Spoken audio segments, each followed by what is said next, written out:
Ion, Mustafa করিম এবং rider Shakib এনাদের মতো আরও অনেকেই আমাকে একটি কমন কোয়েশ্চেন করেছেন। জানতে চেয়েছেন যে পৃথিবী কি গোলাকার নাকি সমতল। কেননা আমাদের দেশের কিছু সংখ্যক মুসলমান দৃঢ়ভাবে বিশ্বাস করে এবং প্রচার করে বেড়ায় যে আমাদের পৃথিবী সমতলে বিছানো এবং স্থির। এসব দাবির ক্ষেত্রে বাইবেলের রেফারেন্সও ব্যবহার করা হয়, যেমন ডোম বা ফিরমেন্টের মতো পৃথিবীর উপরে ছাদ রয়েছে, তার বাইরে কেউ যেতে পারে না এবং স্পেস বলতে কিছু নেই। চন্দ্র, সূর্য এবং অন্যান্য গ্রহ উপগ্রহ এই ডোমের ভেতরেই পৃথিবীর খুব কাছাকাছি পৃথিবীর ওপর ঘুরছে। চন্দ্র এবং সূর্যের আলাদা আলাদা আলো আছে, কেউ কারো কাছ থেকে ধার করে না। পৃথিবীটা পুরোপুরি একটা ডিস্কের মতো, একটা সিডি ক্যাসেট আপনার হাতে নিলে যেমনটা দেখতে হবে। এবং তাদেরকে যখন জিজ্ঞেস করা হয় যে আমাদের পৃথিবীর বেশিরভাগই তো পানি বা সমুদ্র, প্রায় 70%ই হচ্ছে পানি, তাহলে সেগুলো এই ডিস্কের চারপাশ দিয়ে ছড়িয়ে কেন পড়ে যাচ্ছে না, তখন তারা দাবি করে যে এর কারণ হলো পৃথিবীর চারপাশে আইস ওয়াল রয়েছে, মানে বরফের দেয়াল, যা এই পানিগুলোকে ধরে রাখছে। সমতল পৃথিবীতে বিশ্বাসীরা এও বিশ্বাস করে যে নাসা একটি শয়তান দ্বারা পরিচালিত সংস্থা, যারা কিনা পৃথিবীর আসল আকৃতি আমাদের কাছে গোপন রেখে কম্পিউটার দিয়ে তৈরি করে নকল গোলাকার ছবি আমাদের কাছে প্রচার করেছে। তাদের কোনো অ্যাস্ট্রোনট স্পেসের বাইরে যায়নি, কারণ স্পেসে যাওয়া সম্ভব নয়। রকেট কখনোই পৃথিবীর বাইরে যেতে পারে না, সেটা ফিরমেন্টে আটকে গিয়ে আবারও ফিরে আসে। নাসার বিজ্ঞানীরা স্পেসে গিয়ে যে সমস্ত ভিডিও ধারণ করে মানুষদেরকে দেখিয়েছে, সেই ভিডিওগুলো ফিশ আই লেন্সের ক্যামেরা দিয়ে তোলার কারণে গোলাকৃতির দেখিয়েছে। এই যে কয়েক হাজার স্যাটেলাইট পৃথিবীর বাইরে পাঠানো এবং সেগুলো পৃথিবীর বাইরে গোল গোল ঘুরছে এমনটা দাবি করে বিজ্ঞানীরা, এটাও ভুল বা মিথ্যা। কেননা ইন্টারনেট ব্যবহারের জন্য যদি স্যাটেলাইট কানেকশনই যথেষ্ট হতো, তাহলে সমুদ্রের মধ্যে দিয়ে এত হাজার হাজার মাইলের তার ফেলে তারপর এক দেশ থেকে আরেক দেশে নেট কানেকশনের সরবরাহ করা হতো না। সূরা নূহের 19 এবং 20 নম্বর আয়াতে আল্লাহ তাআলা বলছেন, আল্লাহ তোমাদের জন্য পৃথিবীকে বিস্তার করে দিয়েছেন যেন তাতে তোমরা প্রশস্তভাবে চলাফেরা করতে পারো। এরপর সূরা নাবার 6 নম্বর আয়াতে আল্লাহ তাআলা বলছেন, আমি কি পৃথিবীকে বিছানা বা আরামদায়ক বিস্তার বানাইনি। সূরা তহার 53 নম্বর আয়াতে আল্লাহ তাআলা বলছেন, তিনি তোমাদের জন্য পৃথিবীকে বিছানা করেছেন এবং তাতে তোমাদের জন্য চলার পথ রেখেছেন। এই যে বিস্তার বা বিছানা করার কথা আল্লাহ তাআলা বারবার পবিত্র কোরআনে উল্লেখ করলেন, এর মানে কি এই দাঁড়ায় না যে আমাদের পৃথিবী আসলে সমতল, এটি গোলাকার নয়? এই দাবিগুলো মুসলিম সমতল পৃথিবীতে বিশ্বাসীরা করে থাকেন। কিন্তু এখন আপনাদের প্রশ্ন আমার কাছে যে আমি কিবরিয়াকে সমতল পৃথিবীতে বিশ্বাস করি কিনা। আমার জবাব হচ্ছে না, আমি সমতল পৃথিবীতে বিশ্বাস করি না। আর না তো আল্লাহ তাআলা পৃথিবী সমতল বানিয়েছেন এমন কোনো বক্তব্য কোরআনে আছে।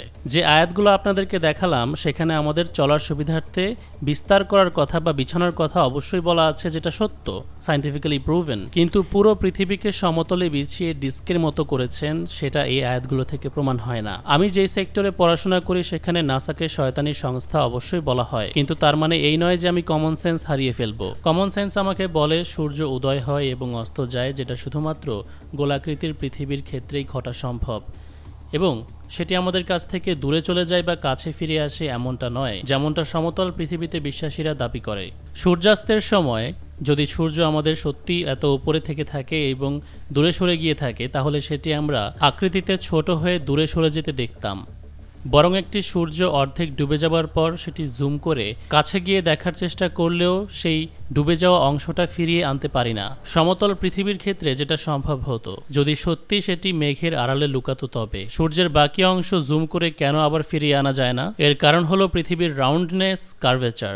একটি সূর্যকে আমরা ডুবে যেতে দেখি, আমার এই দৃষ্টিভঙ্গিকে কোনো মুসলমান ভুল প্রমাণ করতে পারবে না এই কারণেই কারণ সূরা কাহফের 17 এবং 86 নম্বর আয়াতে মানুষের দৃষ্টিভঙ্গি থেকে সূর্য অস্ত এবং উদয় এই উভয়েরই সাক্ষ্য দিয়েছেন। সূরা কাহফের 17 নম্বর আয়াতে আল্লাহ তাআলা বলছেন, আর তুমি দেখবে সূর্য যখন উদিত হয় তখন তা তাদের গুহার ডান দিকে হেলে যায়, আর যখন অস্ত যায় তখন তা তাদের বাম দিকে এড়িয়ে যায়, আর তারা ছিল গুহার প্রশস্ত স্থানে। এটি আল্লাহর নিদর্শন সমূহের অন্তর্ভুক্ত। 86 নম্বর আয়াতে জুলকারনাইনের ব্যাপারে বলা হচ্ছে, অবশেষে যখন সে সূর্যাস্তের স্থানে পৌঁছায় তখন সে দেখল সূর্য যেন এক কাদামাটি বা ঝর্ণার পানির মধ্যে অস্ত যাচ্ছে বা ডুবে যাচ্ছে। সূরা আম্বিয়ার ৩২ নম্বর আয়াতে আল্লাহ তাআলা বলছেন, আমি আকাশকে সংরক্ষিত ছাদ বানিয়েছি, তবুও তারা তার নিদর্শন সমূহ থেকে মুখ ফিরিয়ে নেয়। এটা আমরা ভালো করেই জানি, আমাদের আকাশে, আমাদের অ্যাটমসফিয়ারে বিভিন্ন প্রোটেক্টিভ লেয়ার রয়েছে। ফর এক্সাম্পল ওজোন লেয়ার, যেটা আমাদের সূর্যের ক্ষতিকারক অতিবেগুনি রশ্মি থেকে সুরক্ষা দেয়। এখন এটা যদি আল্লাহ তাআলা মেটাফরিক্যালি আমাদেরকে বোঝানোর চেষ্টা করেন, তাহলে তার মানে এই নয় যে সত্যি সত্যি তিনি ডোমের মতো বা ফিরমামেন্টের মতো শক্তপোক্ত কোনো ছাদ বানিয়েছেন। যদি সেটা সত্যি সত্যি কঠিন ছাদ হয়ে থাকে, তাহলে সমতল পৃথিবীতে বিশ্বাসীরা কেন তার প্রমাণ দিতে পারছে না? হাইড্রোজেন বা হিলিয়াম ভর্তি বেলুন আকাশে পাঠাচ্ছে, যা বাতাস পাতলা হয়ে যাওয়ার কারণে অটোমেটিক আটকে যাচ্ছে। সমুদ্রের তলদেশ দিয়ে সাবমেরিন অপটিক্যাল কেবল ব্যবহার করার কারণ হলো দ্রুত গতিতে ইন্টারনেট সাপ্লাই বা সরবরাহ করা। ইলন মাস্কের স্টারলিংক ইন্টারনেট সাপ্লাইয়ের টেকনোলজি আসার আগ পর্যন্ত যেটা গুরুত্বপূর্ণ এবং প্রয়োজনীয় ছিল। সমতল পৃথিবীতে বিশ্বাসীরা দাবি করে যে মানুষকে অ্যান্টার্কটিকার মতো জায়গায় এজন্যই যেতে দেওয়া হয় না, কারণ এরকম জায়গায় গেলে মানুষ আসল সত্যটা খুঁজে বের করতে পারবে, আইস ওয়াল বা পৃথিবীর শেষ প্রান্ত দেখতে পারবে এবং গ্লোব আর্থের থিওরি মিথ্যা প্রমাণিত হয়ে যাবে। কারণ পৃথিবী যদি গোলাকার হয়, তাহলে উত্তর দক্ষিণ মেরুতে সূর্য পুরোপুরি অস্ত যাবে না ২৪ ঘন্টার জন্য। অথবা বলতে পারেন, আপনি মাঝরাতেও সূর্য দেখতে পাবেন, হরাইজনের নিচে তা ডুবে যাবে না, যেমনটা আমাদের ক্ষেত্রে ঘটে। আমরা অস্ত যেতে দেখি, ডুবতে দেখি, কারণ আমাদের পৃথিবী সূর্যের চারপাশে ২৩.৫ ডিগ্রি কাত হয়ে ঘুরছে। জুন জুলাইয়ের মাঝে উত্তর মেরুতে ২৪ ঘন্টার জন্য সূর্য দেখা যায়, যেটিকে মধ্যরাতের সূর্য বলা হয়। ঠিক একই ঘটনা ডিসেম্বর ও জানুয়ারির মাঝামাঝি সময়ে দক্ষিণ মেরুতে ঘটে। জিরান বা জেরান ক্যাম্পানেলা নামক একজন ব্যক্তি একটা সময় সমতল পৃথিবীর মডেলে যিনি বিশ্বাস করতেন এবং প্রচার করতেন ইউটিউবে তার জিরানিজম চ্যানেলটির মাধ্যমে। তিনি গত বছর ২০২৪-এর ডিসেম্বরে অ্যান্টার্কটিকায় পাড়ি জমান গোলাকার পৃথিবীর থিওরি যাচাই বাছাই করার জন্য। আদৌ কি সেখানে ২৪ ঘন্টার জন্য সূর্য দেখা যায়, নাকি এটা কেবলই মিথ্যাচার? জিরান উইল ডাফি নামক এক ব্যক্তির টিমের সঙ্গে সেখানে গিয়ে উপস্থিত হন। তিনি সমতল পৃথিবীতে বিশ্বাসী হিসেবে গোলাকৃতিতে যারা বিশ্বাস করে তাদের সাথে দল বেঁধে যান, যেন একসাথে মিলে এই বিতর্কের অবসান ঘটানো যায়। এবং জিরান সেখান থেকে যে তথ্য নিয়ে ফিরে আসে তা সমতল মডেলে বিশ্বাসীদের জন্য দুঃস্বপ্ন ছিল। It's not fake. That is the actual sun. No balloons, no green screen. Sometimes you are wrong in life. একজন কট্টর সমতল মডেলে বিশ্বাসী হিসেবে যখন ২৪ ঘন্টার জন্য সূর্যকে তার মাথার উপর স্থির দেখতে পেল, তখন সমতলে বিছানো স্থির পৃথিবীর ইমাজিনারি অন্ধবিশ্বাস তার ভেতরে চূর্ণ বিচূর্ণ হয়ে গেল।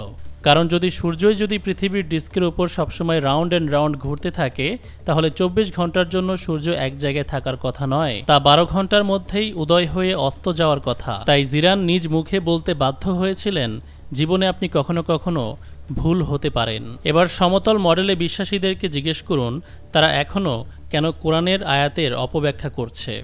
জিরান, যিনি বাইবেলের ভার্স সরাসরি তুলে নিয়ে এই মডেলের সাথে ফিট করতে চেয়েছিল, সে নিজেই এখন তার প্রোফাইলে সমতল মডেলের পিকচারের উপর ক্রস চিহ্ন দিয়ে রেখেছে। সম্প্রতি সময়ে আমরা আগের তুলনায় দিনগুলো খুব ছোট ছোট পাচ্ছি। গত রমজানে আলেমরাও লক্ষ্য করেছে যে দিন বা সময় খুব দ্রুত পার হয়ে যাচ্ছে। এর কারণ হচ্ছে the earth is spinning faster than before.